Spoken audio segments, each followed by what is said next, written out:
Aqui no Novamente estamos conversando sobre o livro de Efésios, a carta de Paulo aos Efésios. Vamos lembrar algumas coisas, estamos no capítulo 4.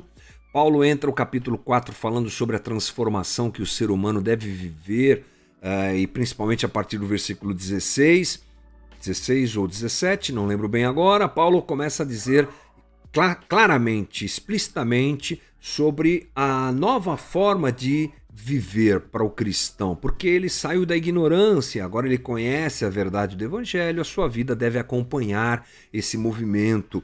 Ontem falamos sobre duas coisas que Paulo coloca claramente diante dos Efésios, para que eles não façam mais. No versículo 25, a mentira, né? Portanto, cada um de vocês deve abandonar a mentira e falar a verdade ao seu próximo. Conversamos sobre isso.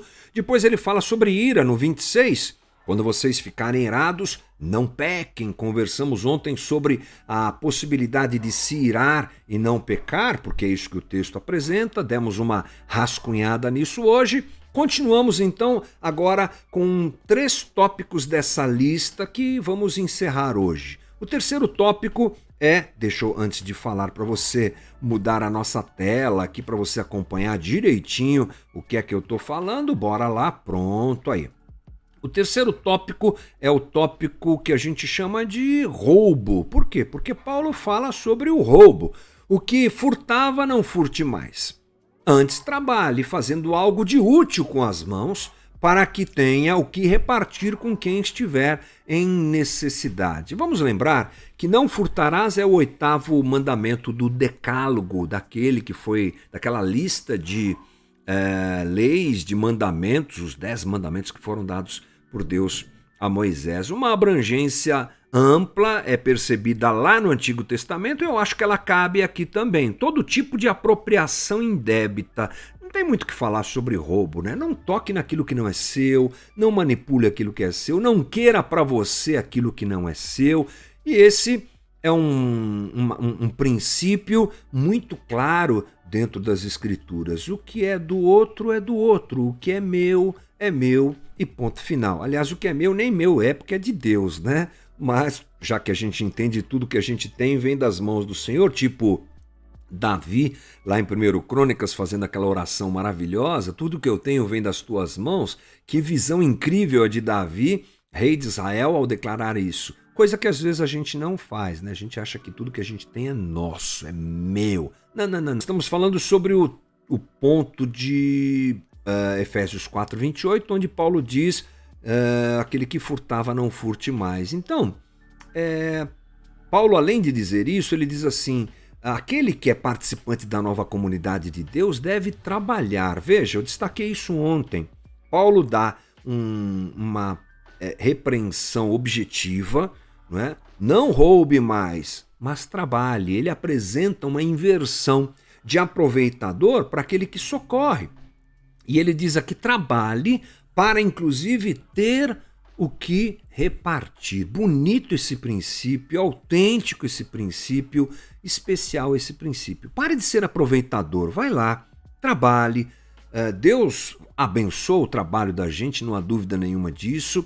Lembrando que trabalho não é maldição, trabalho é dádiva divina. E ore, peça a graça de Deus para que aquilo que você vier a ter através do teu trabalho seja abençoado por Deus a ponto de você poder repartir. Aliás, trabalhe para ter o que repartir. Se é pouco, se é muito, não é o caso. Trabalhe para que aquilo que chegar às tuas mãos possa ser também repartido.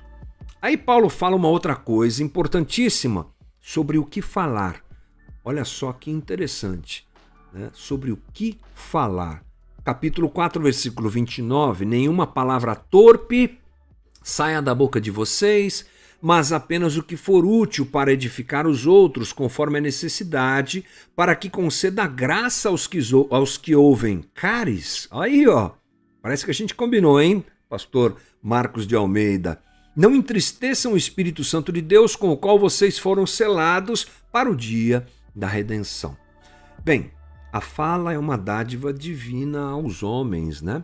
E a Bíblia frequentemente nos alerta a respeito de quando a fala, ou quanto a fala, melhor dizendo, ela é relevante nas relações. Nós nos relacionamos e a fala é instrumento de comunicação. Tiago 3,6 diz assim: assim também a língua é um fogo, é um mundo de iniquidade. Colocada entre os membros do nosso corpo, contamina a pessoa por inteiro. Incendeia todo o curso da sua vida, sendo ela mesma incendiada pelo inferno. Rapaz, que texto forte esse de Tiago, é. E ele se casa com o que Paulo fala. Porque as relações, elas são afetadas diretamente pelo que falamos, pelo que expressamos. Essa é a maneira mais fácil, mais comum que nós temos de nos relacionar com as pessoas. Podemos expressar nossas ideias escrevendo, ok. Podemos expressar nossas ideias cantando, ok. Mas a fala é o caminho, é um instrumento de expressão de ideias, o mais fácil e simples que nós temos. E nas relações é isso que nós usamos. Então Paulo e Tiago, casando os dois textos, nos dizem: tome cuidado com o que você fala. Uma palavra mal colocada pode acabar com uma relação. A gente que cuida de gente, essa é a vocação pastoral, cuidar de gente. A gente tem o privilégio de cuidar de pessoas em momentos muito legais, mas em momentos muito difíceis. Casamentos que são destruídos, famílias que estão arruinadas, sociedades que se acabam, amizades que viram inimizades, e a fala está no meio disso daí. Por que um casamento acaba? Muitas vezes ele acaba porque se diz aquilo que não se deveria dizer. Não é? As nossas relações, elas são muito influenciadas, óbvio, pelo que falamos. Então, devemos tomar cuidado. Algumas palavras, elas não voltam para trás. Eu já encarei situações em que pessoas são tão afetadas, tão machucadas por aquilo que foi dito, que a relação acaba. Não tem como voltar atrás. Portanto, isso é também um alerta dentro desses dois textos que eu citei aqui. Mas vamos lá, o que a palavra torpe quer dizer? A palavra saprós quer dizer, sabe o que? Apodrecido, podre, corrompido por alguém e não mais próprio para o uso, gasto de qualidade pobre, ruim, impróprio para o uso, sem valor. Então Paulo fala lá, não use palavra torpe. Às vezes as pessoas traduzem essa coisa aí de palavra torpe só para palavrão, as palavras de baixo calão. Claro que elas não devem fazer parte da expressão de um cristão. Não convém a nós isso, mas Paulo não se refere só a isso. Tem a ver com ferir, com agredir, com falar aquilo que é estragado, que não tem nada a ver, que fere o outro, que destrói o outro, que agride o outro. Isso é importante. E essa manifestação de falar o que é certo, ou de falar o que é aproveitável, de falar o que é bom para falar o que não presta, o que é estragado, é a diferença entre o sábio e o tolo. Olha o que Provérbios diz, Provérbios 12:18, a palavra ferem como espada, mas a língua dos sábios traz a cura. Olha que legal, palavras que ferem como espada, mas a língua dos sábios traz a cura. Cuidado, porque relacionamentos são destruídos por aquilo que falamos. Paulo diz que o Espírito Santo se entristece com tal comportamento.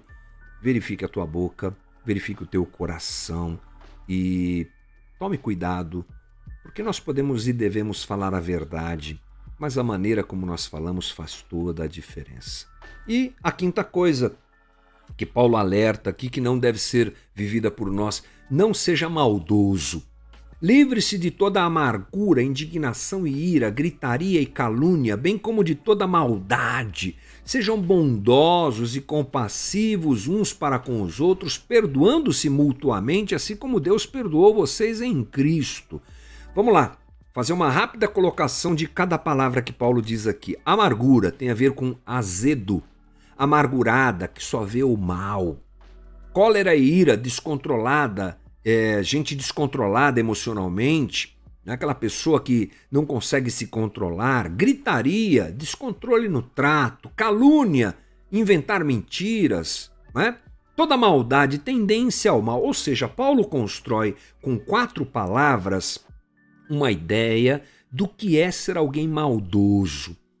Então, essa pessoa maldosa, ela expressa isso na sua amargura, na sua cólera, na sua gritaria, na sua calúnia. Paulo classifica tudo isso como um coração cheio de maldade.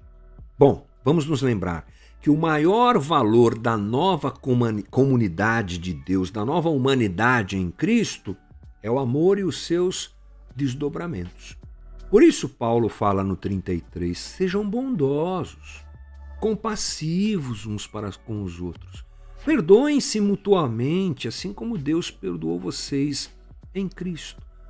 Paulo, de modo geral, está chamando cada um de nós, ou cada um que agora é parte da nova humanidade em Cristo, a rever seu jeito de tratar o outro. Olha que legal, gente. Qual é a maior manifestação de alguém que foi agora redimido em Cristo e faz parte da nova humanidade de Cristo, o jeito que ele trata o outro? Isso o Novo Testamento enfatiza muito, muito, mas muito, muito mesmo. Qual é o jeito que você trata o outro? Como você se dirige ao outro?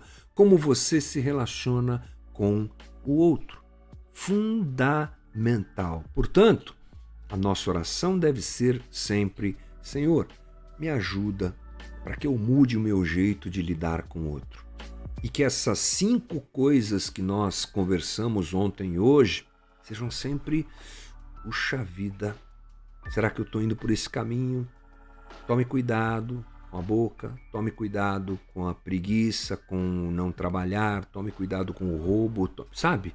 Essa verificação constante que tem a ver com o outro é fundamental, e que Jesus nos ajude para que a gente viva aquilo que Ele quer e não aquilo que nós queremos. É um desafio se relacionar, sempre foi e sempre será.